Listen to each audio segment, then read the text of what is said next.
Kita buka dengan hadis Nabi Shallallahu Alaihi Wasallam yang sahih.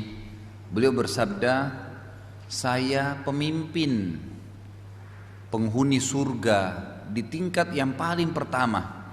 Jadi setiap orang muslim yang masuk surga insya Allah itu ada istana-istana mereka yang tersebar di sana sini, tergantung amalnya.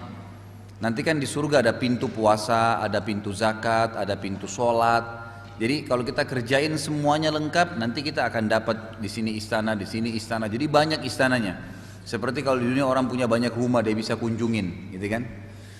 Nah kata Nabi SAW, saya akan menjadi pemimpin di tingkat pertama surga di sebuah kem istana, gitu kan?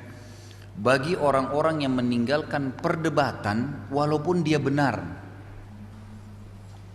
Jadi kita bisa bayangkan ya, benar aja kita dilarang berdebat. Maksudnya begini, kalau kita sedang menjelaskan sebuah argumen kepada orang, ini hukumnya begini akhi, ukhti, tadi kenapa buat seperti ini? Setahu saya Rasulullah bersabda begini. Oh tapi begini, debat dia. Ya sudah, tinggalin aja. Gak usah ribut, gak usah habisin umur dan waktu di situ, gak ada gunanya. Karena kalau memang dia benar mau menerima kebenaran, pasti dia, oh iya ya, kok saya baru tahu ya, gitu kan? Dia tidak mungkin mengajak kita berdebat. Jadi di sini jelas ya, sampai ulama mengatakan berdebat pun dalam hukum-hukum agama itu pada saat sudah saling menyampaikan argumen selesai, udah, nggak usah dilanjutin, nggak usah dilanjutin. Subhanallah, tidak ada perdebatan yang dilanjutkan kecuali akan jadi masalah baru lagi. Selalu begitu. Jadi hikmah syar'i yang luar biasa. Seorang muslim bisa mengontrol lisannya, bisa mengontrol perilakunya. Tidak usah repot, karena kalau kita ikutin pertengkaran, ada orang caci maki nih, dia dapat dosa, kita balas juga dengan cacian, kita juga berdosa. Terus lama-lama apa? Makin membesar, senjata syaitan akhirnya bukan cuma mulut yang ribut, sampai tangan yang saling mukul, sampai akhirnya bisa saling membunuh. Jadi banyak dosa-dosa yang berentetan dari situ.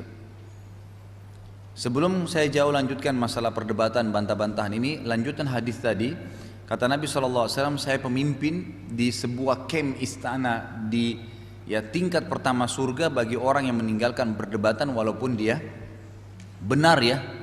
Jadi dia tinggalkan jidal walaupun dia muhik, namanya dalam bahasa Arab. Muhik itu dia punya kebenaran, gitu. Udah nggak usah, karena kalau orang itu memang mau cari kebenaran, dia tidak mau berdebat kok. Dia pasti akan mau terima masukan. Kalau kita bicara kemudian terus aja didebat sama dia, nggak ada gunanya. Untuk apa, gitu kan? Saya kalau ingatin istri saya sekali, kemudian yang kedua dia lupa sama dia misalnya, diulangin lagi satu hal, misalnya saya nggak senang lihat sesuatu di rumah, saya bilang ini sebaiknya jangan begini. Sekali saya sampaikan, dua kali dia lakukan, maka saya cuma melihat ke arah benda itu, dia lihat berarti dia sudah tahu, udah selesai.